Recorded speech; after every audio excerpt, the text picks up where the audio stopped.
Latest updates ఎప్పటికప్పుడు పొందడానికి big TV WhatsApp channel follow అవ్వండి. లింక్ డిస్క్రిప్షన్ లో ఉంది. ఆ యువనేత తన రాజకీయ భవిష్యత్తుపై చాలా ఆశలు పెట్టుకున్నారు. దానికి సంబంధించి గట్టి గ్రౌండ్ వర్క్ చేసుకున్నారు. పార్టీలో సీనియర్లు సైతం పోటీ చేయడానికి సాహసించని నియోజకవర్గంలో పటిష్ట పునాదులు వేసుకున్నారు. 5 ఏళ్లు ప్రత్యర్థుల వేధింపులను తట్టుకుంటూ క్యాడర్ని కాపాడుకుని ఎన్నికల్లో పోటీకి సిద్ధమయ్యారు. అయితే చివరి నిమిషంలో టికెట్ దక్కకుండా పోయింది. అయినా అధిష్టానం బుజ్జగింపులతో మెత్తబడి పార్టీ విజయానికి కృషి చేశారు. పార్టీ అధికారంలోకి వచ్చి నెలలు గడిచిపోతున్నా ఆయనకు ఎలాంటి ప్రాధాన్యత లభించలేదు. దీంతో తన పరిస్థితి ఏంటో తనకే అర్థం కాక సైలెంట్ అయిపోయారు. ఇంతకీ ఎవరా నాయకుడు, ఏంటా కథ? కిమిడి నాగార్జున ఉమ్మడి విజయనగరం రాజకీయాల్లో ఆయన పేరు తెలియని వారుండరంటే అతిశయోక్తి కాదు. 2019లో చీపురుపల్లిలో టీడీపీ నుంచి మాజీ మంత్రి, ప్రస్తుత శాసనమండలి విపక్ష నాయకుడు బొత్స సత్యనారాయణపై పోటీ చేసి ఓడిపోయిన నాగార్జున వైసీపీ వేధింపులను తట్టుకుంటూ 5 ఏళ్లు అక్కడ బొత్స అక్రమాలను ఎండగడుతూ పార్టీ బలోపేతానికి కృషి చేశారు. 2014లో అదే చీపురుపల్లి నుంచి బొత్సపై గెలిచి మంత్రిగా పనిచేసిన కిమిడి మృణాలిని రాజకీయ వారసత్వాన్ని అందిపుచ్చుకున్న ఆయన గత ఎన్నికల్లో విజయం సాధించడానికి పెద్ద కసరత్తు చేశారు.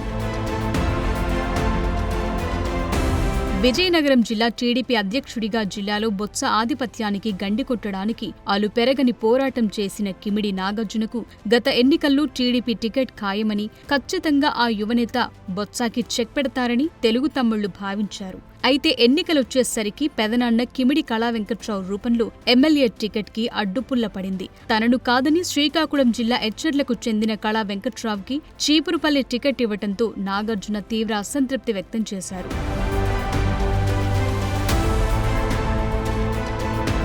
అయితే నారా లోకేష్ టీంలో మెంబరైన నాగార్జున అధిష్టానం బుజ్జగింపులతో మెత్తబడ్డారు. చంద్రబాబే తమ నాయకుడంటూ స్టార్ క్యాంపైనర్గా ఉత్తరాంధ్రలో ప్రచారం చేశారు. పార్టీ అధికారంలోకొచ్చింది. నాగార్జున నామినేటెడ్ పోస్టు గ్యారంటీ అని భావించారు. ఫస్ట్ లిస్టులోనే కిమిడి నాగార్జున పేరుంటుందని ఆయన అనుచరులు ఆశగా ఎదురుచూశారు. అయితే నామినేటెడ్ పదవుల 2వ జాబితాలో కూడా ఆయనకు స్థానం దక్కలేదు. ఎన్నికల ముందు నాగార్జునకు న్యాయం చేస్తామని స్పష్టమైన హామీ ఇచ్చిన అధిష్టానం ఎలాంటి ప్రాధాన్యత ఇవ్వకపోవడంతో దీంతో ఉమ్మడి జిల్లా పొలిటికల్ సర్కిల్స్ లో ఆయన ఫ్యూచర్ పై హాట్ చర్చలు జరుగుతున్నాయి. ఎక్కడ చూసినా నాగార్జునకు మళ్లీ అన్యాయం జరిగిందన్న చర్చ మొదలైంది. విజయనగరం యాసలో చెప్పాలంటే పాపం ఆ గుంటడికి మళ్లీ అన్యాయం జరిగింది. ఏసారి ఏటీ ఇవ్వలేదు. నిజంగా పనిచేసేటోడికి ఎప్పుడూ న్యాయం జరగదు. ఆళ్ల పెదనాన్న కళా వెంకట్రావు గాని సెడగొడతండేటి అని నాగార్జునపై తెగ జాలి చూపించేస్తున్నారు. మరోవైపు నాగార్జున ఇటీవలి కాలంలో నియోజకవర్గంలో ఎక్కడా కనపడటం లేదు. పూర్తిగా విశాఖకే పరిమితమై అప్పుడప్పుడు జిల్లా పార్టీ అధ్యక్షుని హోదాలో జిల్లాల్లో జరిగే కార్యక్రమాల్లో మాత్రం కనిపిస్తున్నారు. నాగార్జున చీపురుపల్లికి రాకపోవటానికి ఎమ్మెల్యే తనయుడి హోదాలు కిమిడి కళా వెంకట్రావు కొడుకు రామ్ మల్లిక్ నాయుడు నియోజకవర్గాన్ని అంటిపెట్టుకుని ఉండటమే అంటున్నారు. కళా వెంకట్రావు పూర్తిగా రాజాంలో మకాం వేస్తే రామ్ మల్లిక్ నియోజకవర్గంలో వ్యవహారాలు చక్కబెడుతున్నారట. దాంతో అభిప్రాయ భేదాలు ఎందుకులే అనుకున్నారేమో నాగార్జున చీపురుపల్లి వైపు కన్నెత్తి చూడటం మానేశారు.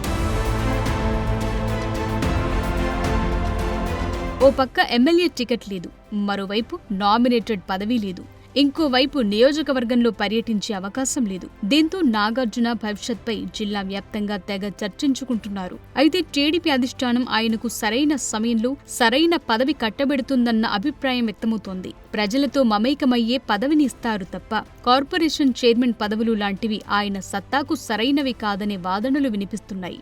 ఆ క్రమంలో వచ్చే స్థానిక సంస్థల ఎన్నికల్లో జడ్పీ చైర్మన్ పదవి ఆయన్నే వరించే అవకాశాలు పుష్కలంగా ఉన్నాయనే టాక్ నడుస్తోంది.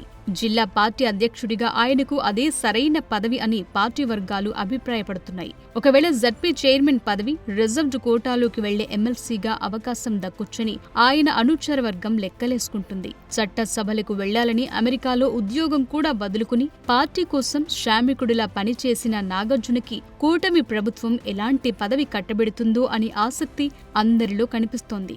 చూడాలి, చంద్రబాబు లోకేష్లు నాగార్జునను హీరోని చేస్తారు, జీరోగా మిగుల్చుతారు.